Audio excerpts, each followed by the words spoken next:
Everyone, continue मैं optics के साथ कर रहा हूं अभी। तो आप देख सकते हो कि यहां पर रिफ्रैक्शन एट स्फेरिकल सरफेस आज का टॉपिक होने वाला है।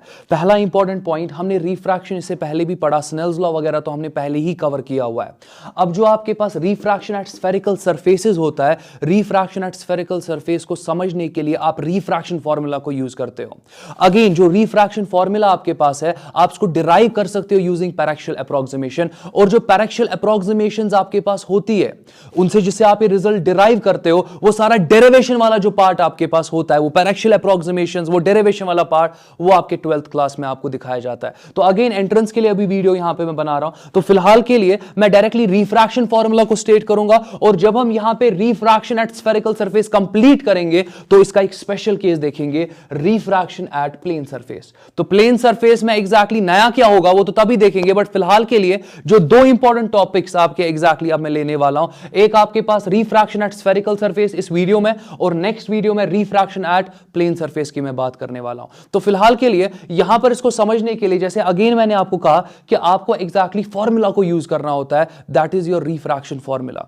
तो रिफ्रैक्शन फॉर्मूला मैं स्टेट करूंगा, बट उससे पहले एक सिनेरियो को लेते हैं। लेट अस अज्यूम कि आपके पास ये स्फेरिकल सरफेस है। लेट अस अज्यूम ये आपके पास स्फेरिकल सरफेस है। अब आप देख सकते हो ये एक मीडियम है, तो ये दूसरा मीडियम है। इस मीडियम का रिफ्रैक्टिव इंडेक्स मैं यहां पर μ2 ले रहा हूं, और इस मीडियम का रिफ्रैक्टिव इंडेक्स मैं यहां पे μ1 ले रहा हूं। अगेन मैं यहां पर एक लाइन ड्रॉ करूंगा। ये लाइन रिप्रेजेंट किसको करेगा? ऑप्टिकल एक्सिस को या प्रिंसिपल एक्सिस को। सो ये आपके पास यहां पर ऑप्टिकल एक्सिस है, ये आपका यहां पर ऑप्टिकल एक्सिस है। टर्मिनोलॉजीज को समझो, क्योंकि यही चीजें फिर आगे जाके आपके न्यूमेरिकल्स में आ जाते हैं। तो क्वेश्चन को अंडरस्टैंड आप बहुत अच्छे से कर पाते हो जब आपको टर्मिनोलॉजीज के बारे में पता होता है। फर्दर देख लो, यहां पर एग्जैक्टली जो ये पॉइंट आपके पास है, ये सिंपली आपके पास पोल होगा। अगेन ये आपके पास पोल होगा। फोकल लेंथ, फोकस की बात आप यहां पे करते ही नहीं हो। आप इसको एग्जैक्टली अपने रिमार्क्स में लिख सकते हो। फोकस की बात आप यहां नहीं करोगे, फोकल लेंथ की आप यहां पे बात नहीं करोगे। फोकस का कॉन्सेप्ट यहां पर है ही नहीं। फोकस का कॉन्सेप्ट यहां पर नहीं है, इस चीज को दिमाग में रखो पहले ही। तो फोकस की बात होगी नहीं, मगर आपका रेडियस ऑफ कर्वेचर उसकी बात होगी। तो एग्जैक्टली ये जो आपके पास यहां पर ये एक सिंपली स्फेरिकल सरफेस है, ये एक स्फीयर का पार्ट होगा। उस स्फीयर का सेंटर कहीं ना कहीं होगा ना। तो लेट अस अज्यूम उस स्फीयर का सेंटर आपके पास ये है। तो ये आपके पास सेंटर यहां पर मैं सी लिख रहा हूं, this is centre of curvature. किस कर्वेचर का सेंटर है ये एग्जैक्टली इस कर्वेचर का सेंटर है। तो होपफुली किसी को डाउट नहीं होगा। तो ऑटोमेटिकली ये वाला जो पार्ट है आपके पास, ये आपका रेडियस बन जाएगा। This is radius of curvature R. तो टर्मिनोलॉजीज को समझो, अभी कुछ मुश्किल था नहीं। मैंने एग्जैक्टली इस स्फेरिकल पार्ट का सेंटर यहां पे लोकेट करा, मैंने एग्जैक्टली रेडियस के बारे में बात की, ऑप्टिकल एक्सिस के बारे में बात की, और मैंने यहां पे पोल के बारे में बात की। अब अगेन अगर आपने प्रीवियस वीडियो नहीं देखे, आप उनको चेक कर लो, साइन कन्वेंशन के बारे में और एक बार जान लो, तब जाके आप यहां पर भी साइन कन्वेंशन लगा सकते हो। साइन कन्वेंशन के लिए आप क्या करते हो? आप सिंपली यहां पर एक कोऑर्डिनेट सिस्टम पोल पर ड्रॉ करते हो। बस उतना आपके पास साइन कन्वेंशन में, बस इतना हिंट दूंगा कि आप पोल पर एक कोऑर्डिनेट सिस्टम ड्रॉ करते हो, फिर एक साइड को पॉजिटिव लेते हो, दूसरे साइड को नेगेटिव, ऊपर वाले साइड को पॉजिटिव तो नीचे वाले साइड को नेगेटिव। तो डिस्टेंसेस आप उसी स्टाइल से फिर लेते हो। अब कंटिन्यू मैं फिलहाल के लिए करता हूं। लेट अस अज्यूम कि आपका ऑब्जेक्ट यहां पर है, ये आपका ऑब्जेक्ट है यहां पे, ये आपका ऑब्जेक्ट है यहां पे। तो ऑब्जेक्ट से एक रे एग्जैक्टली हिट करती है आपके इस सरफेस को। तो ये आपके पास इंसिडेंट रे है, मैं लिख रहा हूं यहां पे, इसको आप पूरा टेक केयर करना। ये आपके पास इंसिडेंट रे है।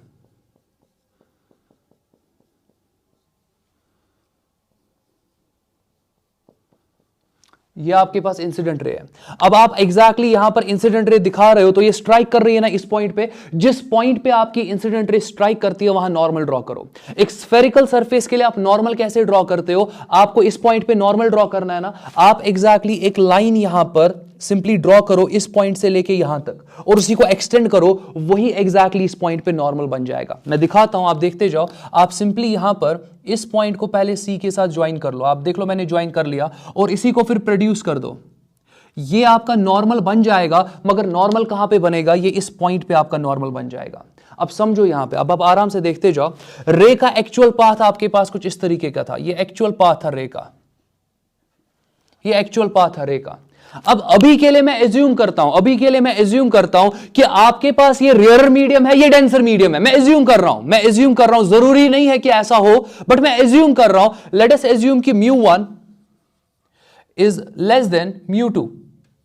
दैट मींस ये आपका रेयरर मीडियम होगा और ये आपका डेंसर मीडियम होगा, ये आपका डेंसर मीडियम होगा। तो होपफुली आप कैच कर रहे हो हर एक पॉइंट को। तो अब यहां पर देख लो, आपका रे एग्जैक्टली जा रहा है सीधे from rarer to denser medium. Denser medium में रे कहां की तरफ बेंड करता है, टुवर्ड्स नॉर्मल के away from normal towards normal. अब नॉर्मल तो ये है आपके पास, ये रे एग्जैक्टली अगर ऊपर की तरफ जाएगा तो it is moving away from normal, मगर अगर ये रे एग्जैक्टली नॉर्मल की तरफ बेंड होना है ना इसको, तो इसको नीचे जाना पड़ेगा। तो अगर फॉर एग्जाम्पल यहां पर मैं इसको डेंसर मीडियम बोल रहा हूं, तो इसका मतलब यह है कि जब आपका रे एग्जैक्टली इस मीडियम से दूसरे मीडियम में एंटर करेगा, दूसरे मीडियम में आपका रे बेंड करेगा टुवर्ड्स नॉर्मल। ये एक्चुअल पाथ है, ये अवे फ्रॉम नॉर्मल है, ये टुवर्ड्स नॉर्मल होगा। तो आप देख लो यहां पर कि आपके पास एग्जैक्टली रे इस तरीके से बेंड करेगा। ये आपके पास यहां पर रिफ्रैक्टेड रे है,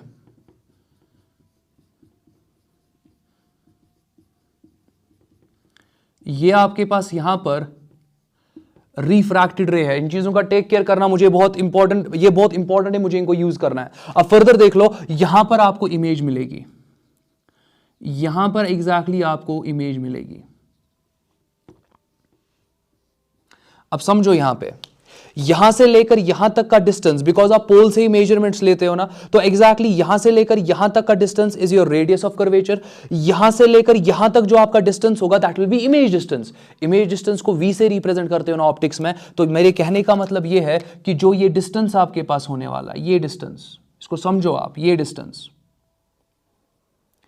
डिस्टेंस यहां पर आपके पास v होने वाला है, because this is your image distance. क्योंकि इमेज यहां पे बन रही है, विद रेस्पेक्ट टू पोल आपको मेजरमेंट्स लेने हैं, विद रेस्पेक्ट टू पोल आप मेजरमेंट्स लेते हो, तो ये आपका v आ जाएगा। जरा इसको देख लो यहां पे, इसको यहां पर देख लो। अगर फॉर एग्जांपल मैं डॉटेड लाइन यहां पे ड्रॉ करूं,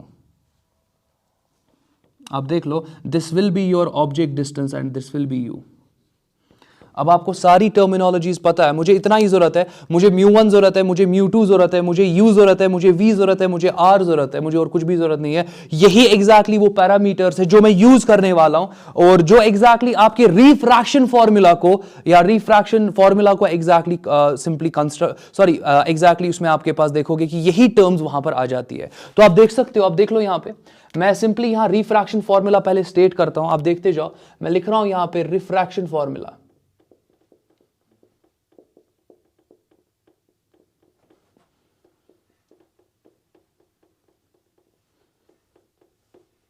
तो रिफ्रैक्शन फॉर्मूला की मैं बात करता हूं। रिफ्रैक्शन फॉर्मूला जो आपके पास है, it is simply μ2 divided by v minus μ1 divided by u, it is equal to μ2 minus μ1 divided by r।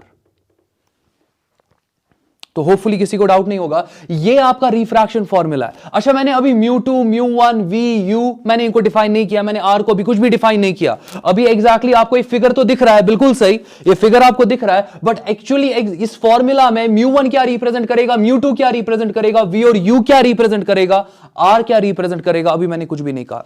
चलो और एक पॉइंट देख लो, ये वाला जो आपके पास टर्म है, ये वाला टर्म, इसको सिंपली आप पावर ऑफ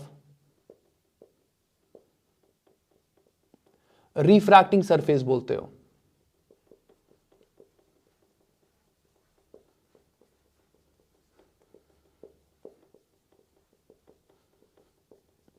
ये आपका पावर ऑफ रिफ्रैक्टिंग सरफेस है। होपफुली कहीं पे डाउट नहीं होगा। फर्दर अब मैं बात करने वाला हूं μ1 और μ2 की, और v और u की बात करने वाला हूं। तो देख लो, आराम से देखते जाओ। पहला इंपॉर्टेंट पॉइंट आपका r, it is radius of curvature, radius of curvature. ये तो मुश्किल था नहीं, radius of curvature. Again spell कहीं पे गलत वलत होगा तो वो आप खुद से देख लेना, पर दूसरा पॉइंट देख लो, दूसरा पॉइंट यहां पे देख लो। अब जो आपके पास v है, सबको पता है कि v कुछ नहीं होता है, वो आपका इमेज डिस्टेंस होता है।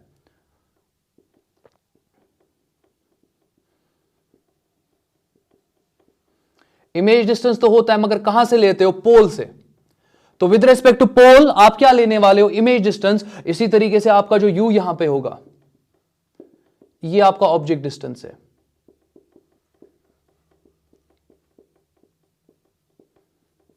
ये आपका ऑब्जेक्ट डिस्टेंस है।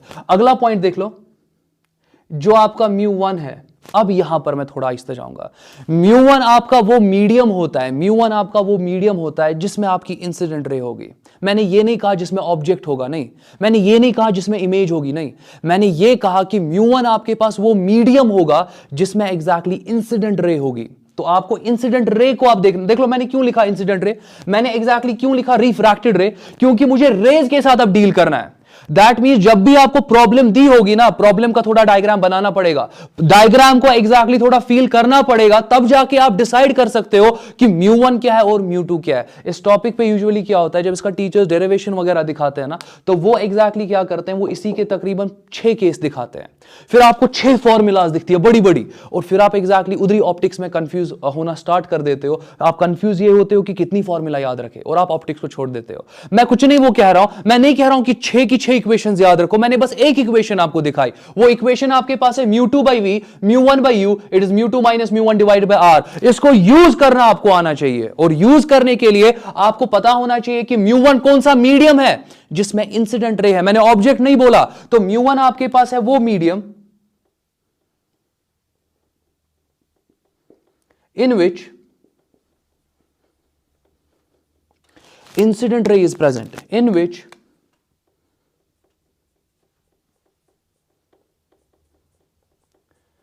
incident ray is present, जिसमें इंसिडेंट रे प्रेजेंट होगी। अच्छा, जरा फिर म्यू2 क्या होगा, वो मीडियम जिसमें रिफ्रैक्टेड रे प्रेजेंट होगी। तो जो आपका म्यू2 होगा, जो आपका म्यू2 होगा, ये सिंपली आपके पास है मीडियम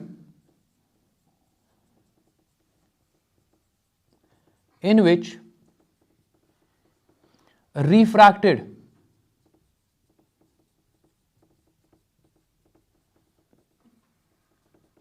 रे इज प्रेजेंट।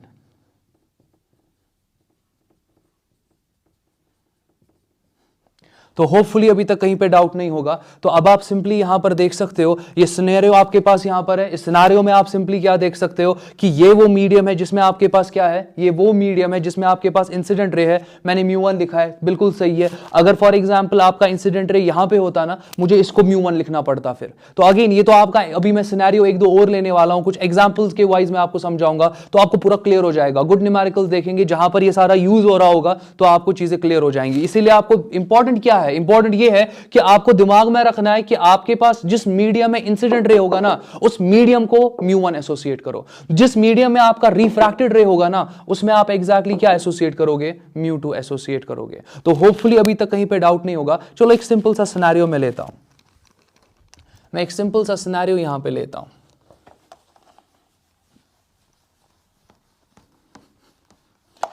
फोकस एग्जैक्टली आपके पास यहां पर इस सरफेस का नहीं डिफाइन किया जाता है। इस चीज को टेक केयर करना, ये लेंस नहीं है आपका, ये मिरर नहीं है आपका, यहां पर आप फोकस को डिफाइन नहीं करते हो।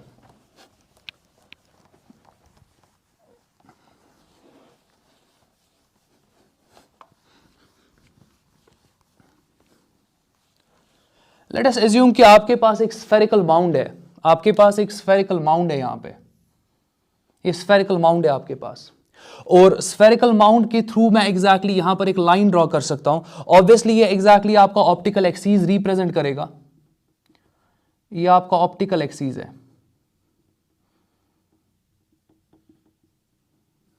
ये आपका ऑप्टिकल एक्सीस है।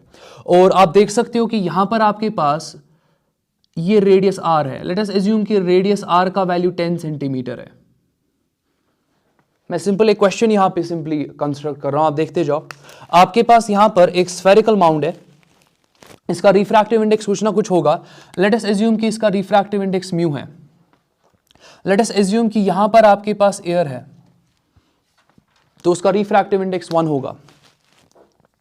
अब देखते जाओ, आपके पास एग्जैक्टली एक पैरेलल बीम आ रहा है, एक पैरेलल बीम आ रहा है, और ये पैरेलल बीम किस पर इंसिडेंट हो रहा है, ये पैरेलल बीम आपके एग्जैक्टली स्फीयर के सरफेस पे इंसिडेंट हो रहा है। तो ये आपके पास यहां पर पैरेलल बीम आ रहा है, और ये पैरेलल बीम जो एग्जैक्टली किस पे इंसिडेंट हो रहा है, ये आपके स्फीयर के सरफेस पे इंसिडेंट हो रहा है। क्वेश्चन आपको ये बता रहा है कि यहां पर म्यू का वैल्यू क्या होगा, सच दैट कि जब ये एग्जैक्टली रेज सफर करेंगी ना रिफ्रैक्शन, आपकी इमेज एग्जैक्टली इस पॉइंट पे मिलेगी। कहने का मतलब यह है कि यहां पे रिफ्रैक्शन होगा ना, तो देख लो रिफ्रैक्शन हो जाएगा, यहां पर रिफ्रैक्शन हो जाएगा, और रिफ्रैक्शन पर आप देख रहे हो कि आपको फाइनली इमेज यहां पर मिल रही है, तो ये एग्जैक्टली आपकी रिफ्रैक्टेड रेज है, ये आपका रिफ्रैक्टेड रे है। तो आप देख सकते हो, अगेन एक बार और देख लो, ये इंसिडेंट रे है, ये रिफ्रैक्टेड रे है, और आपको क्वेश्चन में ये बोला जा रहा है कि म्यू का वैल्यू क्या रखोगे सच दैट कि आपकी फाइनल इमेज यहां पर आपको मिलेगी। अब बहुत सारे क्या करते हैं, जब वो सुनते हैं ना इंसिडेंट बीम है, इंसिडेंट बीम सुनते ही उनके दिमाग में आ जाता है पैरेलल इंसिडेंट बीम है, ये तो कन्वर्ज फोकस पे हो जाएगी, ये कन्वर्ज कहां पे हो जाएगी, r/2 पे। उनको लगता है क्वेश्चन ही गलत है। नहीं, यहां तो फोकस डिफाइन ही नहीं करना है। अगर फोकस डिफाइन ही नहीं करना है, आपको देखना पड़ेगा कि क्वेश्चन में कहां पर आपकी रेज कन्वर्ज हो रही है, क्या वो r पे कन्वर्ज हो रही है, r/2 पे कन्वर्ज हो रही है, यहां पर तो एग्जैक्टली डायमेट्रिकली अपोजिट एंड पे कन्वर्ज हो रही है। अब फॉर्मूला यूज करना है ना, जरा एक बार देखते हैं। आपको नहीं लगता कि ऑब्जेक्ट यहां पे इंफिनिटी पे होगा, ऑब्जेक्ट इंफिनिटी पे होगा ना। अगर आपका ऑब्जेक्ट इंफिनिटी पे है तो पॉइंट नंबर 1 आराम से देखते जाओ, object is at infinity, object is at infinity. अगर ऑब्जेक्ट आपका इंफिनिटी है तो ऑब्जेक्ट u किसके बराबर, u डिस्टेंस किसके, ऑब्जेक्ट डिस्टेंस किसके बराबर होगा, वो एग्जैक्टली आपका इनफाइनाइट होगा। तो होपफुली कहीं पे डाउट नहीं होगा। आप सिंपली यहां पर एक पोल ले सकते हो और पोल पर आप एक कोऑर्डिनेट सिस्टम ड्रॉ कर सकते हो। तो आपको एग्जैक्टली यहां पर ऑब्जेक्ट डिस्टेंस लेना पड़ेगा, नेगेटिव साइड पे लेना पड़ेगा ना। आप इसको पॉजिटिव ले सकते हो इस एक्सिस को, तो ऑटोमेटिकली पीछे वाली एक्सिस को क्या लेना पड़ेगा, नेगेटिव लेना पड़ेगा। तो अगर आप एग्जैक्टली ऑब्जेक्ट डिस्टेंस ले रहे हो, वो तो नेगेटिव एक्सिस पे ले रहे हो, तो आप एग्जैक्टली u को माइनस इनफाइनाइट लिख सकते हो, u को आप माइनस इनफाइनाइट लिख सकते हो। जरा इमेज कहां पे बन रही है, जरा इमेज कहां पे बन रही है। अगर मैं इमेज डिस्टेंस की बात करूं, अगर मैं इमेज डिस्टेंस की बात करूं, देख लो बोर्ड पर मैंने लिख के रखा है पहले ही, इमेज डिस्टेंस कहां से लोगे, पोल से। ऑब्जेक्ट डिस्टेंस कहां से लोगे, वो भी आप पोल से लोगे, वो भी आप कहां से लोगे, वो भी आप पोल से लोगे। सारे डिस्टेंसेस पोल से लेने हैं। अब इमेज डिस्टेंस की मैं अगर बात करूं, आप देख सकते हो कि विद रिस्पेक्ट टू पोल, अगर आप यहां पर इमेज देखोगे, यहां से लेकर यहां तक तो 10 होने वाला है, यहां से लेकर यहां तक 10, यहां से लेकर यहां तक 10, ये तो डायमीटर बन रहा है ना। रेडियस आपको 10 देकर है तो डायमीटर कितना होगा 20। तो जो आपके पास इमेज डिस्टेंस v होगा ना, वो एग्जैक्टली आपका प्लस 20 सेंटीमीटर होगा। क्वेश्चन ये है कि प्लस क्यों मैं ले रहा हूं, प्लस इसलिए ले रहा हूं क्योंकि ये डिस्टेंस जो आपकी इमेज डिस्टेंस है ना, वो पॉजिटिव एक्सिस पे आ रही है। तो आपको यहां पर v को क्या लेना पड़ेगा, प्लस 20 सेंटीमीटर लेना पड़ेगा। तो दो चीजें हो गई। अच्छा, r का वैल्यू, आपको नहीं लगता कि रेडियस अगर आप यहां पे देखोगे, ये एग्जैक्टली आपका रेडियस होगा, तो ये आपका रेडियस ऑफ कर्वेचर भी बोल सकते हो आप होगा। तो अगर ये रेडियस ऑफ कर्वेचर है, ये भी है ना पॉजिटिव एक्सिस पे, तो आपको r को प्लस 10 सेंटीमीटर लेना पड़ेगा। तो तीसरा इंपॉर्टेंट पॉइंट आपके पास है कि r is equal two plus 10 centimetre. तो ये तीन इंपॉर्टेंट पॉइंट्स हो गए। अब देख लो, अब देख लो, इसका रिफ्रैक्टिव इंडेक्स 1 है, इसका रिफ्रैक्टिव इंडेक्स म्यू है। μ1 किसको एसोसिएट करे, μ2 किसको एसोसिएट करे, वो बहुत इंपॉर्टेंट पॉइंट है। आप देखते जाओ, यहां पर रिफ्रैक्टिव इंडेक्स किसके बराबर है, ये तो 1 के बराबर है, मगर आप देख रहे हो यहां पर कि इसी मीडियम में इंसिडेंट रेज है। जिस मीडियम में इंसिडेंट रेज होती है ना, उस मीडियम का रिफ्रैक्टिव इंडेक्स μ1 कहलाता है। तो ये आपके पास μ1 होगा। और एक बार, जिस मीडियम में आपकी इंसिडेंट रेज होती है, उस मीडियम का रिफ्रैक्टिव इंडेक्स μ1 कहलाता है। और जिस मीडियम में आपकी कौन सी रेज होती है, रिफ्रैक्टेड रेज होती है, उस मीडियम का रिफ्रैक्टिव इंडेक्स क्या कहलाएगा, वो एग्जैक्टली μ2 कहलाएगा। तो होपफुली अभी तक कहीं पे डाउट नहीं होगा, होपफुली अभी तक कहीं पे डाउट नहीं होगा। अब फर्दर यहां पर देख लो, मैं इक्वेशन को यूज करता हूं। जरा μ2 की जगह पर देख लो क्या लिखना पड़ेगा, μ2 की जगह पे म्यू लिखना पड़ेगा। μ2 की जगह पर आप सिंपली क्या लिख दोगे, μ2 की जगह पे म्यू लिख दोगे, फिर डिवाइडेड बाय v आपको लेना पड़ेगा। v का वैल्यू जरा देख लो, v का वैल्यू यहां पे प्लस 20 है, तो मैं प्लस 20 लिख रहा हूं। फिर माइनस आपके पास यहां पर क्या है, माइनस μ1, तो माइनस μ1 का वैल्यू जरा देख लो, μ1 1 के बराबर है, तो -1 डिवाइडेड बाय u का वैल्यू जरा देख लो, u का वैल्यू आपके पास यहां पे माइनस इनफिनाइट है, तो मैं यहां पे माइनस इनफिनाइट पुट करने वाला हूं। इट इज इक्वल टू आपके पास μ2 माइनस μ1। और एक चीज देख लो, μ2 divided by v, μ1 divided by u, यहां माइनस है ना, आपको लग रहा होगा एज इफ मैं यहां पर दूसरे साइड से राइट हैंड साइड पे लिख रहा हूं μ2 माइनस μ1। स्टाइल सेम है, यहां μ2 divided by v minus μ1 divided by u, फिर μ2 माइनस μ1 यहां पर आ रहा है न्यूमरेटर में, और डिवाइड किससे हो रहा है, r से। और एक बार देख लो यहां पर आपके पास ये म्यू आ गया ना, अब आपको सीधे लिखना होगा म्यू माइनस 1 यहां पे। तो म्यू माइनस 1 फॉर्मूला में सब्स्टिट्यूट आपने कर दिया, μ2 का वैल्यू म्यू है, μ1 का वैल्यू 1 है, मैंने सब्स्टिट्यूट कर दिया, r का वैल्यू कितना है, वो 10 है, तो आप यहां पे डिनोमिनेटर में 10 लिख दो। तो होपफुली अभी तक कहीं पे डाउट नहीं होगा। अच्छा 1/∞ कितना होता है? वो 0 होता है। तो आप यहां पर μ/20 लिख सकते हो। It is equal to μ-1 divided by 10। आपका 0 0 क्या हो जाएगा? कैंसिल। आप ऐसे लिख सकते हो ना कि म्यू इज इक्वल टू, ये म्यू अपनी जगह पे, 2 को यहां ट्रांसपोज करो तो बन जाएगा 2 μ-2। तो होपफुली कहीं पे डाउट नहीं होगा। 2 को यहां ट्रांसपोज करो, म्यू को यहां ट्रांसपोज करो तो 2 इज इक्वल टू 2 μ-μ। देयरफॉर आप लिख सकते हो ना यहां पे कि 2 इज इक्वल टू 2 μ-μ किसके बराबर? म्यू के बराबर। तो आपका म्यू का वैल्यू किसके बराबर आ रहा है? वो 2 के बराबर आ रहा है। अगेन प्रॉब्लम बहुत आसान थी। जब आपको फॉर्मूले पे होल्ड होगा तो मुझे तो थोड़ा टाइम लगा क्योंकि मुझे हर एक पॉइंट आपको दिखाना था, बट एग्जैक्टली जब आप खुद से इस फॉर्मूला को लगाते हो तो आप देखते हो कि आंसर बहुत जल्दी आ जाता है। बट आपको दिमाग में रखना क्या होता है? आपको टेक केयर किस किस का करना होता है? μ1 का टेक केयर करना होता है, आपको μ2 का टेक केयर करना होता है। इन चीजों का जब आप टेक केयर करोगे तो एग्जैक्टली आपको कहीं पे भी प्रॉब्लम फिर नहीं होगी। और μ1 और μ2 के लिए इंपॉर्टेंट क्या है? ऑब्जेक्ट और इमेज इंपॉर्टेंट नहीं होते हैं। μ1 और μ2 के लिए इंपॉर्टेंट रेज होती है। जिस मीडियम में इंसिडेंट रे, उस मीडियम के रिफ्रैक्टिव इंडेक्स को आप μ1 से रिप्रेजेंट करो। जिस मीडियम में आपके पास रिफ्रैक्टेड रे, उस मीडियम के रिफ्रैक्टिव इंडेक्स को आप μ2 से रिप्रेजेंट करो। तो होपफुली अभी तक कहीं पे डाउट नहीं होगा। चलो मैं और एक एग्जांपल यहां पे दिखाता हूं। चलो और एक एग्जांपल यहां पर देखते हैं। आप आराम से देखते जाओ, मैं और एक एग्जांपल यहां पे दिखाता हूं।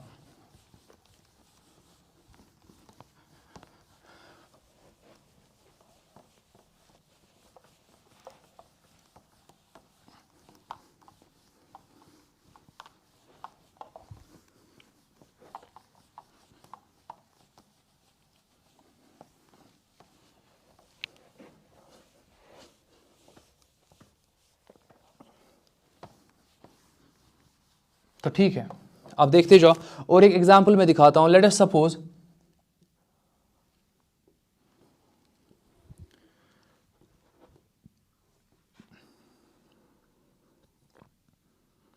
रेडियस ऑफ कर्वेचर का वैल्यू मैं यहां पे 30 लेता हूं।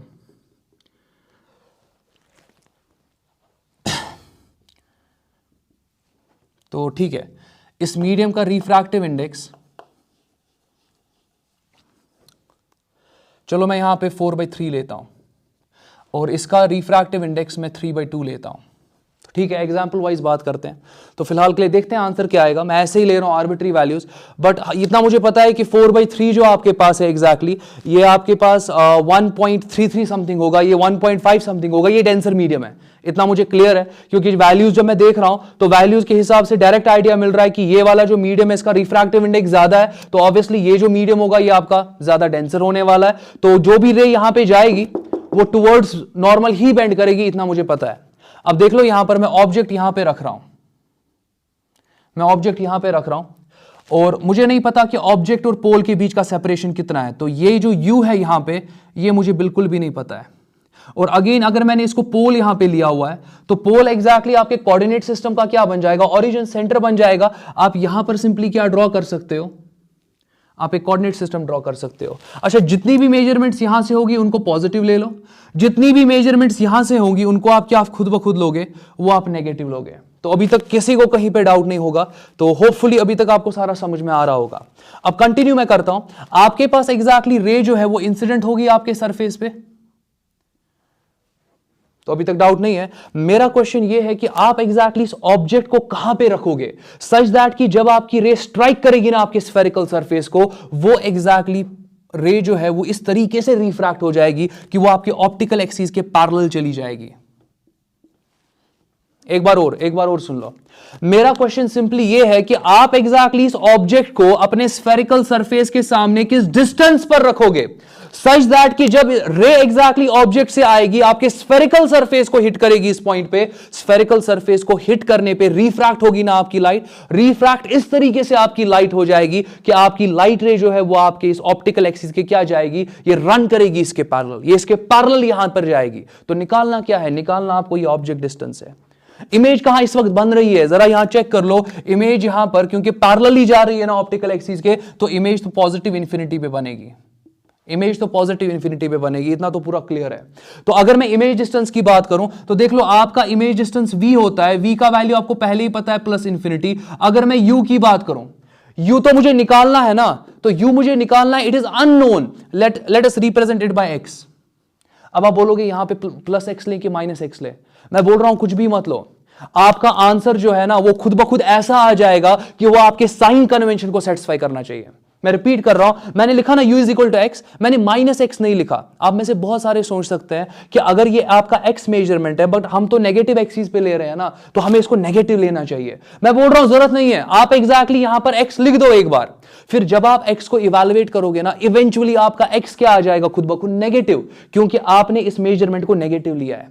तो ये चीज मैं बोल रहा हूं। तो अगेन आपको यहां पर x का वैल्यू पॉजिटिव नेगेटिव सोचने की जरूरत नहीं है, आपको तो आंसर में पॉजिटिव नेगेटिव फिर रिफ्लेक्ट हो जाएगा, क्योंकि x आपका अननोन है, इसी को तो सॉल्व करना है आपको। चलो फर्दर और एक बात देखते हैं, यहां इस मीडियम में इंसिडेंट रे है ना, जिस मीडियम में इंसिडेंट रे होती है उसका रिफ्रैक्टिव इंडेक्स क्या कहलाता है, μ1। तो आप एग्जैक्टली इसको μ1 लिख दो, तो μ1 का वैल्यू निकल गया। μ1 आपके पास यहां पर 4/3 है। एग्जैक्टली जिस मीडियम में इंसिडेंट रे होगा उस मीडियम के रिफ्रैक्टिव इंडेक्स को μ1 आप कहते हो, और जिस मीडियम में आपका रिफ्रैक्टेड रे होगा उस मीडियम के रिफ्रैक्टिव इंडेक्स को आप क्या कहोगे, आप उसको μ2 कह दोगे। सिंपल, इसमें कुछ भी इश्यू नहीं है। अब फर्दर अगर मैं बात यहां पे करूं, μ2 का वैल्यू भी निकल गया कि μ2 आपके पास यहां पे 3/2 है। तो ये सारा हो गया ना, तो होपफुली अभी तक कहीं पे डाउट नहीं होगा। अच्छा, r का वैल्यू आपको नहीं लग रहा कि यहां पर अगेन r आपको यही लेना पड़ेगा, क्योंकि आपके पास कर्व तो ये है ना, तो ऑब्वियसली इस कर्व का सेंटर यहीं से लाई करेगा ना। अगर यहां से सेंटर लाई करेगा तो जो आप रेडियस का मेजरमेंट लोगे वो एग्जैक्टली पॉजिटिव एक्सिस पे ले रहे हो, तो क्या लेना पड़ेगा, 30 लेना पड़ेगा। r का वैल्यू आपको +30 लेना पड़ेगा।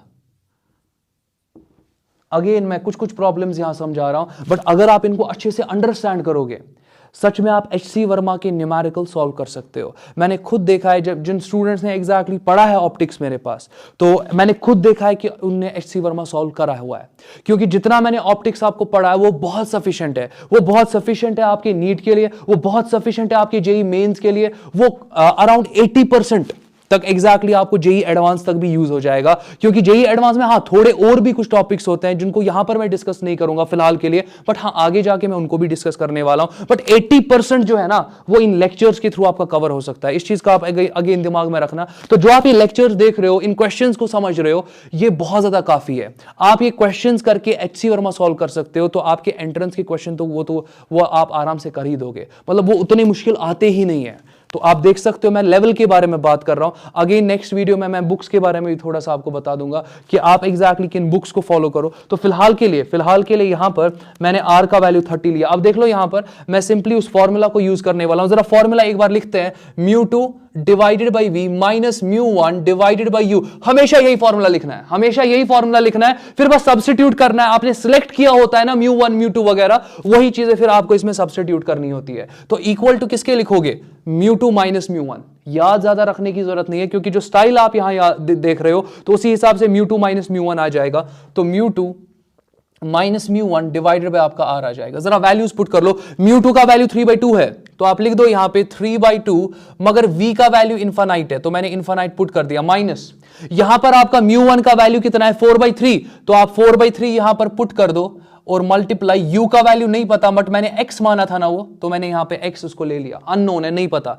अब x नेगेटिव आएगा पॉजिटिव आएगा वो तो लास्ट में देखेंगे, क्योंकि हमने x के लिए साइन कन्वेंशन यूज नहीं किया। तो फर्दर देख लो यहां पे, इट इज इक्वल टू μ2 का वैल्यू कितना था, 3/2, माइनस μ1 का वैल्यू कितना था, 4/3, और r का वैल्यू कितना था, r का वैल्यू एग्जैक्टली यहां पे 30 था, मगर +30 था ना। आप चेक कर लो r का वैल्यू यहां पर क्या है, वो +30 है, तो आप एग्जैक्टली यहां पे +30 लिख दो, तो होपफुली कहीं पे डाउट नहीं होगा। यहां डिनोमिनेटर में इनफाइनाइट आ रहा है, ये 0 बन जाएगा, फिर माइनस यहां पर आपके पास 4/3x आ जाएगा।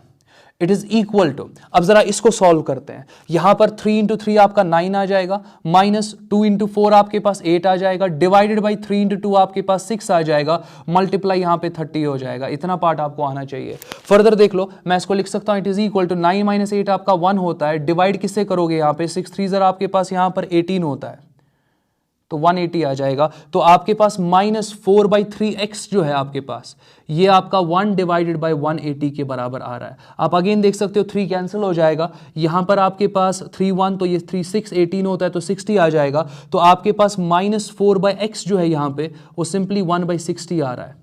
तो 60 को यहां ट्रांसपोज करो, x को यहां ट्रांसपोज करो, आप देख लो x को यहां ट्रांसपोज करो, 60 को यहां ट्रांसपोज करो, आपका जो x का वैल्यू आ जाएगा -4 मल्टीप्लाइड बाई 60, 64 आपका 24 होता है, तो 240 -240 सेंटीमीटर। नेगेटिव खुद ब खुद आ गया, नेगेटिव खुद ब खुद यहां पे आ गया, क्योंकि आप एग्जैक्टली ऑब्जेक्ट को इस स्फेरिकल सरफेस के सामने रखने वाले हो, पीछे रख नहीं सकते हो। अगर पॉजिटिव आता ना, फिर आपको इस ऑब्जेक्ट को एग्जैक्टली इसी मीडियम में रखना था, फिर क्या वगैरह डायग्राम कैसे बनता वो फिर दूसरा क्वेश्चन था। बट फिलहाल के लिए नेगेटिव ही आ रहा है। नेगेटिव का मतलब ऑब्जेक्ट को इस स्फेरिकल सरफेस के सामने रखोगे, मगर पोल से कितनी डिस्टेंस पे, बिकॉज जितनी भी मेजरमेंट हमें मिल रही है they are with respect to the pole, तो with respect to the pole आपको ऑब्जेक्ट को रखना पड़ेगा 240 centimetre, but in front of the spherical surface, in front of the spherical surface, तब आपकी एग्जैक्टली जो यहां रिफ्रैक्टेड रे है वो पैरेलल टू आपके ऑप्टिकल एक्सिस जाएगी और आपकी इमेज इंफिनिटी पे बन जाएगी। होपफुली अभी तक कहीं पे डाउट नहीं होगा। तो कंटिन्यू मैं आप करने वाला हूं मैग्निफिकेशन के साथ। मैं मैग्निफिकेशन के बारे में आपको बोल रहा था, मैग्निफिकेशन के बारे में कंटिन्यू करते हैं। अगेन अगर आपने वीडियोस पहले से देखे होंगे ना, तो आपको मैग्निफिकेशन का थोड़ा आइडिया होगा कि आपके पास ट्रांसवर्स मैग्निफिकेशन होता है, लॉन्गिट्यूडनल मैग्निफिकेशन होता है। और अगर मैं फॉर एग्जांपल आपको पहले थोड़ा सा रिपीट करूं, रिकैप्सुलेट करूं मिरर्स के लिए, आपके पास जो मैग्निफिकेशन आता था ट्रांसवर्स मैग्निफिकेशन, आराम से देखना, ये बहुत छोटा सा टॉपिक है ना, और ये फॉर्मूला आप अच्छे से याद रखोगे, फर्क को समझो कि फर्क कहां पे आ रहा है। आपके पास जो ट्रांसवर्स मैग्निफिकेशन होता है वो आप सिंपली लिखते हो ना, इट इज -v/u। अच्छा, माइनस को छोड़ दो, नेगेटिव का क्या है, आप एग्जैक्टली नेगेटिव खुद रियलाइज करते हो क्योंकि आपको सारे केसेस पता होते हैं। तो यहां पर अगर मैं ट्रांसवर्स मैग्निफिकेशन के मैग्नीट्यूड की बात करूं तो वो आपके पास v/u होता है, यही होता है ना। और अगर मैं यहां पे लॉन्गिट्यूडनल मैग्निफिकेशन की बात करूं, लॉन्गिट्यूडनल मैग्निफिकेशन वो एग्जैक्टली आपके पास सिंपली अगर मैं बात करूं वो आपके पास simply v² divided by u² होता है। मैं मैग्नीट्यूड वाइज बात कर रहा हूं, तो ये आपके पास ट्रांसवर्स मैग्नीट्यूड, ये आपके पास लॉन्गिट्यूडनल मैग्निफिकेशन होता है। अब अगेन मैं किसकी बात कर रहा हूं, मैं तो स्फेरिकल सरफेसेस की बात कर रहा हूं, मैं रिफ्रैक्शन एट स्फेरिकल सरफेसेस की बात करता हूं। चलो एक सिनेरियो लेते हैं। लेट अस एज्यूम कि ये आपके पास यहां पर लेट अस एज्यूम कि ये आपके पास यहां पर एक स्फेरिकल सरफेस है, यहां पे रिफ्रैक्टिव इंडेक्स आपके पास μ2 है, यहां पर रिफ्रैक्टिव इंडेक्स आपके पास μ1 है। जरा देख लो आप, जिस मीडियम का रिफ्रैक्टिव इंडेक्स में μ2 लिख रहा हूं ना, उसमें रिफ्रैक्टेड रे होगी, ऐसे भी तो बोल सकते हो ना। तो यहां पर प्रेजेंट कौन सी होगी, रिफ्रैक्टेड रे।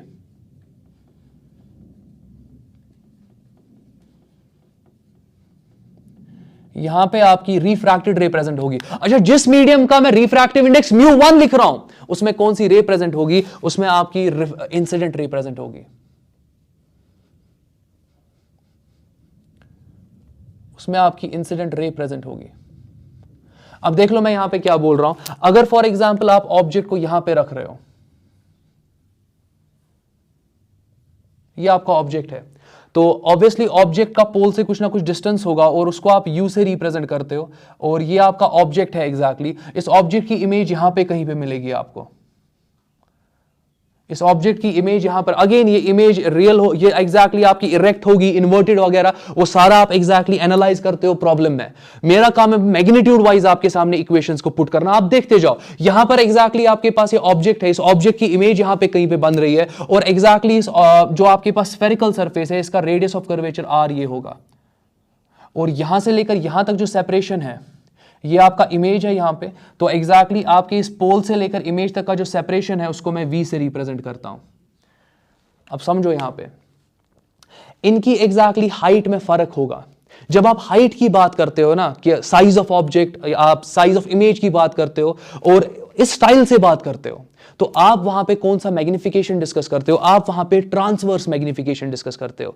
यहां पर एग्जैक्टली अगर मैं ऑब्जेक्ट और इमेज के बीच में मैग्निफिकेशन की बात करूंगा, it will B transverse. Longitudinal के वक्त क्या होता है कि आपका ऑब्जेक्ट जो होता है वो ऑप्टिकल एक्सिस के अलोंग लाई कर रहा होता है, इमेज ऑप्टिकल एक्सिस के अलोंग लाई करती है, यही चीजें होती है। अगेन अगर आपने प्रीवियस वीडियो नहीं देखे हैं उनको देखो, तब जाके आपको समझ में आएगा मैं बोल क्या रहा हूं यहां पे, क्योंकि यहां पर एग्जैक्टली हम बहुत आगे आ चुके हैं ऑप्टिक्स में। मैं एग्जैक्टली सिर्फ इतना बोल सकता हूं, मैग्निफिकेशन दो टाइप का है, ट्रांसवर्स और लॉन्गिट्यूडनल। ट्रांसवर्स मैग्निफिकेशन यहां पे डील क्यों कर रहा हूं, क्योंकि ऑब्जेक्ट यहां पर अलोंग द ऑप्टिकल एक्सिस नहीं है, आपका object perpendicular to optical axis है। आपका इमेज जो आपको मिल रहा है it is perpendicular to the optical axis. और जब आप ऑब्जेक्ट और इमेज के साइज को रिलेट करते हो ना थ्रू मैग्निफिकेशन, आपका जो यहां पे ट्रांसवर्स मैग्निफिकेशन होता है, ट्रांसवर्स मैग्निफिकेशन सिंपली आपके पास μ1 by μ2, times v by U होता है। देख लो वहां पर स्टाइल v बाई यू था ना, यहां पे v बाई यू स्टाइल था ना, बट आपको सिंपली v बाई यू को मल्टीप्लाई करना होता है μ1 बाई μ2 से। बस इस चीज का टेक केयर करना है। अच्छा μ1 क्या है?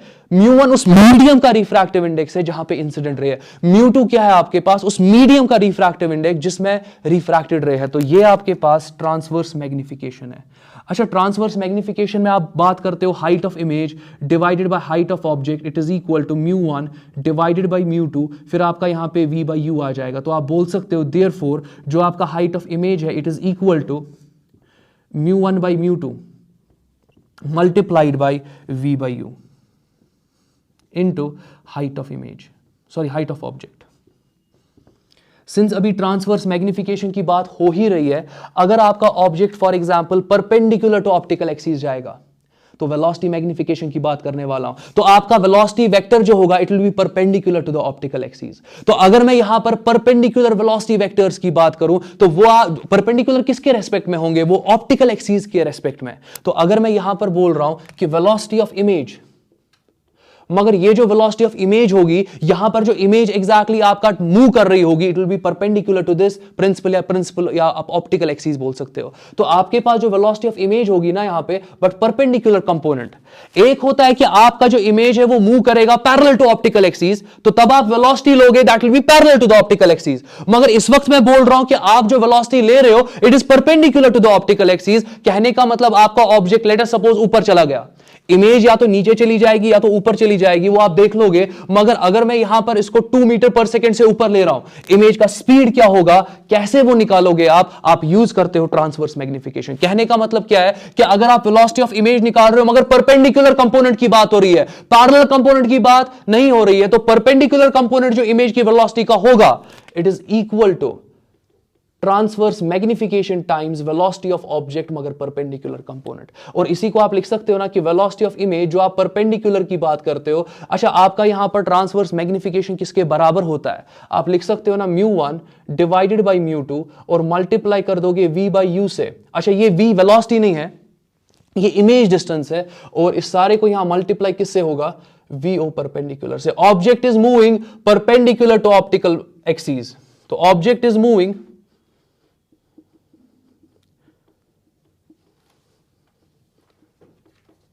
Perpendicular to optical axis. तो ये आप देख सकते हो ट्रांसवर्स की बात हो रही है। और दूसरा क्या होता है? लॉन्गिट्यूडनल। चलो मैं लॉन्गिट्यूडनल के बारे में बात करता हूं। लॉन्गिट्यूडनल में क्या होगा कि आपका ऑब्जेक्ट जो होगा ना उसका mm में कुछ साइज आपको देकर होगा। तो ये आपका ऑब्जेक्ट है, मैंने रेड से बनाया, ये आपका ऑब्जेक्ट है और मैं यहां पे लिख रहा हूं this is size of object SO। Obviously आपको यहां से इमेज मिलेगी, आपको यहां पर इमेज मिलेगी एंड इस इमेज का कुछ ना कुछ साइज होगा, लेट दिस बी SI। अब आप देख सकते हो अब आपका ऑब्जेक्ट जो है it is along the optical axis, जो इमेज है that is along the optical axis. You define longitudinal magnification. तो चलो लॉन्गिट्यूडनल मैग्निफिकेशन, ये तो ट्रांसवर्स मैग्निफिकेशन था, ये तो ट्रांसवर्स मैग्निफिकेशन था।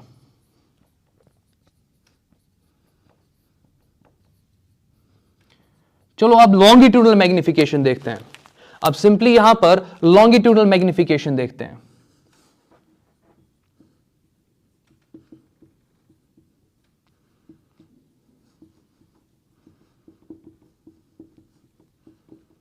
आराम से देखते जाओ। लॉन्गिट्यूडनल मैग्निफिकेशन की अगर मैं बात करूं तो आप इसको रिप्रेजेंट ml से करते हो, इट इज इक्वल टू, अब समझो यहां पे, अगर ये आपके पास साइज ऑफ ऑब्जेक्ट और ये साइज ऑफ इमेज है ना, ये size of object size of image आपके mm में मिलीमीटर में होनी चाहिए।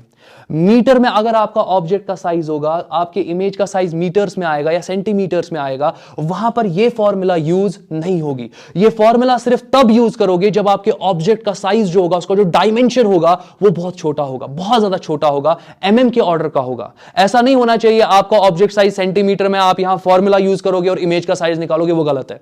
आप जब ये फॉर्मूला यूज करते हो ना, मेक श्योर कि आपके ऑब्जेक्ट का साइज और आपकी इमेज का साइज जो होगा वो mm के ऑर्डर का होना चाहिए, माइक्रोमीटर के ऑर्डर का होना चाहिए, सेंटीमीटर के ऑर्डर का नहीं होना चाहिए। तो चलो कंटिन्यू करते हैं। मैं यहां पे ml लिख रहा हूं, लॉन्गिट्यूडल मैग्निफिकेशन की बात हो रही है। अगेन आप देख सकते हो ये जो इमेज है ये एग्जैक्टली v डिस्टेंस पे ही फॉर्म हो रही है। ये जो ऑब्जेक्ट है समवट ये u डिस्टेंस पे ही है। आपको लग रहा होगा अभी ऑब्जेक्ट तो बड़ा है, नहीं, ये मैंने आपके लिए बड़ा बनाया ताकि आप थोड़ा रियलाइज करो कि अलोंग द ऑप्टिकल एक्सिस वाला केस स्टडी कर रहे हैं। बट अगर मैं बात करूं यहां पर, अगर मैं ऑब्जेक्ट का डिस्टेंस इस पोल के रेस्पेक्ट में देखूं, वो अप्रोक्सीमेटली u के बराबर ही होगा। अब जरा वापस आ जाओ, यहां पर लॉन्गिट्यूडल मैग्निफिकेशन होता है ना v² बाई u², वही स्टाइल यहां पर भी होगा, v² डिवाइडेड बाई u²। सिर्फ आपको ध्यान कहां पे रखना है, आप देख लो यहां पर भी स्टाइल वही था ना v बाई u, मगर मल्टीप्लाई किससे किया, μ1 बाई μ2 से। यहां पर भी आप μ1 बाई μ2 से मल्टीप्लाई करोगे, मगर यहां पर क्या आ जाएगा, यहां पर आपको साथ में आ जाएगा v² डिवाइडेड बाई u²। तो जो लॉन्गिट्यूडल मैग्निफिकेशन का स्टाइल आपने देखा था स्फेरिकल मिरर्स में, वही तो फॉलो हो रहा है। बस सिंस आप यहां पे रिफ्रैक्टिव सरफेस की बात कर रहे हो ना, स्फेरिकल रिफ्रैक्टिव सरफेस की बात कर रहे हो, आपको μ1 और μ2 को इनकॉर्पोरेट करना पड़ेगा और वो स्टाइल से इनकॉर्पोरेट होगा। मैंने डिराइव नहीं ना किया, बट मैं इसको डिराइव कर सकता था। अगेन जब मैं 12th का सेशन लूंगा ऑप्टिक्स का, वो पूरा डिटेल्ड सेशन होगा, उसमें न्यूमेरिकल्स बिल्कुल भी नहीं होंगे, उसमें बस बात होगी एग्जैक्टली इनकी डेरिवेशंस की। हर एक स्टेप पे मैं डेरिवेशन तब दिखाने वाला हूं। बट फिलहाल के लिए हम यहां पे न्यूमेरिकल्स और फॉर्मूले को समझने की कोशिश करते हैं, और फॉर्मूला को कैसे आप मेमोराइज वगैरह करोगे, वो चीजें मैं यहां पे कोशिश कर रहा हूं आपको समझाने की। फर्दर देख लो, ये तो लॉन्गिट्यूडल मैग्निफिकेशन आ गया, मगर लॉन्गिट्यूडल मैग्निफिकेशन को आप लिख सकते हो ना, size of image divided by size of object, it is equal to μ1 by μ2। फिर आपके पास यहां पर v² डिवाइडेड बाई u² आ जाएगा। तो कहने का मतलब ये है, आप बोल सकते हो ना, देयरफॉर जो आपका साइज ऑफ इमेज होगा it is equal to μ1 by μ2 और मल्टीप्लाई हो जाएगा v² डिवाइडेड बाई u² से, और साइज ऑफ ऑब्जेक्ट यहां पर आ जाएगा। होपफुली अभी तक कहीं पे डाउट नहीं होगा। अब अगर मैं यहां पर बात करूं कि आपका ऑब्जेक्ट जो है वो along the optical axis move कर रहा है, तो जो आप वेलोसिटी वेक्टर लोगे that will be parallel to the optical axis. तो अगर मैं यहां पर आपको बताऊं कि velocity of image that is parallel to optical axis और velocity of object that is parallel to optical axis, इनको रिलेट कैसे करोगे? जब आप exactly parallel to optical axis की बात करते हो तब ट्रांसवर्स मैग्निफिकेशन मत आता है, तब आता है ना लॉन्गिट्यूडल मैग्निफिकेशन। तो जब उसी आप अगर फॉर एग्जांपल आप वेलोसिटी मैग्निफिकेशन की बात कर रहे हो, मगर वेलोसिटी इस वक्त अलोंग द ऑप्टिकल एक्सिस वाला केस ले रहे हो, तो आप दो वेलोसिटीज को रिलेट कर सकते हो, but you have to use longitudinal magnification. कहने का मतलब velocity of image parallel it will be equal to μ1 by μ2 v² by u² times velocity of object parallel to optical axis. तो यहां पर अगर मैं बात करूं, object is moving parallel to optical axis, मैं लिख सकता हूं object is moving parallel to optical axis. तो होपफुली किसी को डाउट नहीं होगा। मैंने कोशिश की कि एक ही डायग्राम में दोनों चीजें समझाऊं। तो ये आपका फॉर्मूला है। अगेन मैं इस पे न्यूमेरिकल्स दिखाने वाला हूं नेक्स्ट वीडियो में। 4 से 5 न्यूमेरिकल्स कोशिश करूंगा मैं, और 3 न्यूमेरिकल्स में आप खुद देख लोगे। उन न्यूमेरिकल्स में जो मैं 3 to 5 न्यूमेरिकल्स दिखाऊंगा, आप खुद देखोगे मैं एग्जैक्टली इन रिजल्ट्स को कैसे यूज करूंगा। तो आपको सिर्फ याद क्या रखना है, देख लो, आपको याद क्या रखना है, आराम से देखते जाओ। आपको बस याद रखना है कि आपके पास एक ट्रांसवर्स मैग्निफिकेशन होता है μ1 बाई μ2 v बाई u। और अब अगर फॉर एग्जांपल आपका ऑब्जेक्ट जो है वो perpendicular to optical axis move करता है, तो इमेज का वेलोसिटी परपेंडिकुलर होगा m transverse times velocity of object perpendicular. ये पहला पॉइंट आप याद रख दोगे। दूसरा पॉइंट आप क्या याद रखोगे कि m लॉन्गिट्यूडनल आपके पास μ1 बाई μ2 v² बाई u² होता है। और अगर मैं यहां पर वेलोसिटी ऑफ इमेज पैरेलल की अब बात करूं, because this is longitudinal, this is along the optical axis, तो अब अगर आप वेलोसिटी ले रहे हो along the optical axis, it has to be equal to ml times velocity of object parallel to the optical axis. तो बस ये चीजें आपको यहां पे मेमोराइज करनी है। तो पूरे टॉपिक का जो समरी है वो ये इक्वेशंस है। होपफुली आपको सारा लेक्चर समझ में आया होगा। अगेन अगर आपने अभी सब्सक्राइब नहीं किया तो सब्सक्राइब करो, शेयर करो इन वीडियोस को, ताकि बाकियों को भी हेल्प मिले। तो आज के लिए इतना काफी। Take care.